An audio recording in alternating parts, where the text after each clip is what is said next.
मां की ममता का क्या मोल होता है और पिता की क्षमता कितनी हो सकती है, इस औलाद के प्रति अंदाजा लगाना असंभव है। अगर पैदा हुए संतान उसका कुछ अंश ही समझ जाए तो बूढ़े माता पिता के लिए पुत्र का घर ही स्वर्ग बन सकता है। बाकी आज के हालातों से आप अच्छी तरह अवगत हो। जीवन में आगे बढ़ने का रास्ता इन शब्दों के इस्तेमाल से भी होकर गुजरता है। आप शब्द और हम शब्द का जीवन में ज्यादा से ज्यादा प्रयोग करें और सबसे कम मैं शब्द इस्तेमाल करें, क्योंकि मैं शब्द उस खट्टी बूंद के समान है जो हजारों लीटर दूध को बर्बाद कर सकती है, जो शायद पूरी जिंदगी में आपके द्वारा लोकप्रियता कमाने जैसा होता है। हमारी जिंदगी उस आइसक्रीम की तरह है जिसे टेस्ट करोगे तो भी पिघलेगी, अगर टेस्ट नहीं किया तो भी उसका पिघलना तय है। तो इससे अच्छा है कि इस जीवन का उपयोग इसी तरीके से टेस्ट करके ही कर लिया जाए। अगर आपने निश्चय कर लिया है तो गलती कबूलने में और गुनाह छोड़ने में ज्यादा वक्त नहीं लगता। बस एक दृढ़ निश्चय में आपका आत्मविश्वास झलकना चाहिए। अगर जीवन में कोई आपको बार बार नीचा दिखाने की कोशिश कर रहा है तो आपको समझना चाहिए कि आप उससे ऊपर हो। कई बार पूरी जिंदगी एक दूर का सफर रास्ता तय करना पड़ सकता है यह जानने के लिए कि कौन इंसान आपके ज्यादा नजदीक है। इस दुनिया का एक दस्तूर है, जो लोग दिल के अच्छे होते हैं, दिमाग वाले लोग उनके नेचर, उनकी आदतों का खूब फायदा उठाते हैं, लेकिन दोनों की अपनी अपनी आदत है। बदलना कोई नहीं चाहता, चाहे वो फायदा देने वाला हो या फिर लोग उससे फायदा उठाने वाले हों। अगर हारा हुआ इंसान जीतने वाले इंसान के सामने मुस्कुरा भर दे तो जीतने वाले की खुशियां कम जरूर हो जाती हैं और सोचने लगता है कि कहीं मैं गलती में तो नहीं हूं।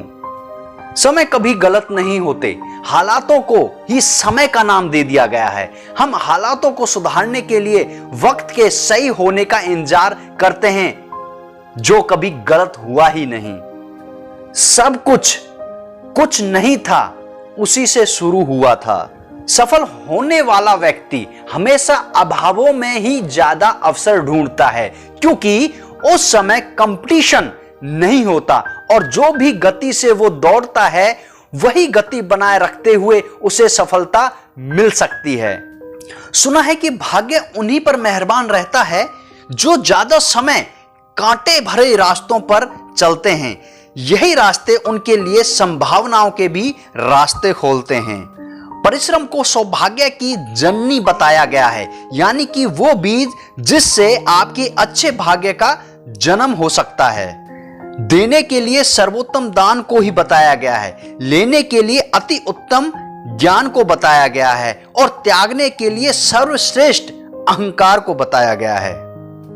अगर सामने वाला व्यक्ति समझदार है तो उसको समझाया जा सकता है, अगर एक अज्ञानी है तो उसको भी समझाया जा सकता है, लेकिन थोड़ा टाइम लग सकता है। परंतु दुर्भाग्य उस व्यक्ति का है जो अभिमानी है, उसे आप नहीं समझा सकते, उसे केवल उसके हालात ही समझाएंगे एक दिन। समझ ज्ञान से ज्यादा गहरी होती है, क्योंकि बहुत सारे लोग आपको जानते होंगे, परंतु कभी सोचना कि आपके जानने वाले कितने लोग आपको समझते हैं। जब आपके हालात किसी के पक्ष में या विपक्ष में फैसला सुनाते हैं तो उसे किसी सबूत की आवश्यकता नहीं पड़ती और ना ही उसे किसी गवाह की गवाही की। व्यक्ति कम या ज्यादा, अच्छा या बुरा बोलता ही है, तो ये शब्द उसकी स्थिति को दर्शाते हैं और फिर कहा जाता है कि इस व्यक्ति का ये वक्त बोल रहा है।